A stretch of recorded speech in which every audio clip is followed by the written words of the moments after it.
Hello mga katropa! Kamusta na po kayo?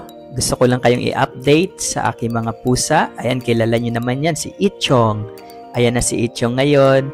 So, very healthy pa rin po. So, kakatubo pa lang ulit ng kanyang balahibo kasi ginupitan ko siya. At ito naman, kilala nyo ba yan?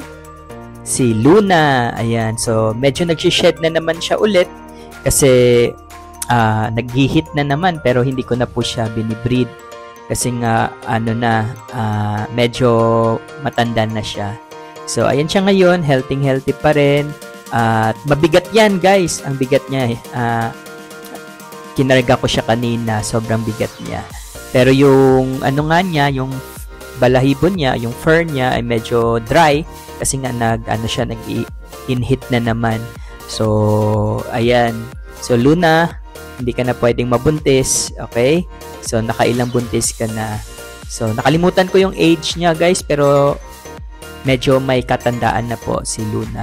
So, isa siya sa mga pioneer ko na mga cats. Sila talaga yung pinaka unang-unang cat sa akin. So, ngayon naman, yung bago, ayan. Ito ay si Summer. So, nga pala, guys, hindi ko po maipapakita sa inyo lahat ng cats ko kasi nga, yung iba po ay buntis, ayaw ko silang ma-stress. So, yan si Summer, inaantok pa, antukin talaga yan. Ayan. So, guys, hindi ko sila kinukulong ha. Nakikita nyo naman yung cage bukas. Ayan si Taylor. Ayan. Bago po yan. Adult na po yan. For breeding na rin po yan. So, again, hindi ko sila kinukulong. Umaakyat lang sila dyan kasi tumatambay sila. Pero free silang gumagala. Except dun sa mga buntis, kinulong ko muna. Kasi nga, mas na-stress sila kapag nakakahalubilo nila yung ibang cats. Nag-aaway sila. So, ayan. So, papakita ko lang sa inyo yung some of my cats. Ayan. Ito naman si Shadow. Kung nanonood kayo sa TikTok ko palagi, bidang-bida yan. Ayan. Kasi favorite ko yan. Actually, lahat naman sila favorite ko. Pero sa season na ito, siya yung gusto ko kasi kitten pa nga siya, tsaka very cute na cute siya. Actually, si Ichong guys, nung bata pa siya, ganyan yung itsura niya. So, ayan si Shadow. Ayan, di ba? Ang ganda ng mata niya. Ang ganda, high, eye level yung ilong niya. Ayan. So, Shadow, ganda ng pagkakuha niya dyan, no? Ayan, naiinitan pa siya.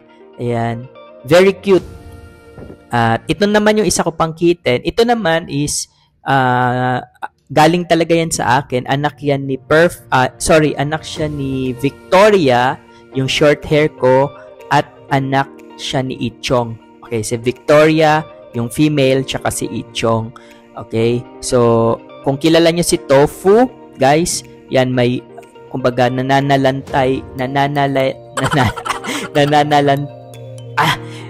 meron siyang dugo ni Tofu kasi si Victoria po ay anak ni Tofu.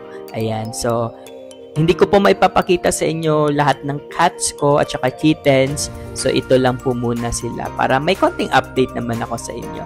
Okay? So, hope makapag-upload ako ng marami pang updates, videos para makita ninyo guys. So, paki-like naman, paki-support naman ako para kahit paano ma-inspire akong gumawa ng mga content.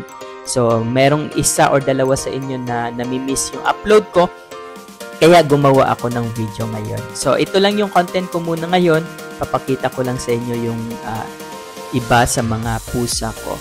Ayan. So, enjoy lang po kayo sa panunood ng mga content ko at madalas po sa TikTok po ako nag-upload. So, Agape Cats po, paki-search niyo po sa TikTok.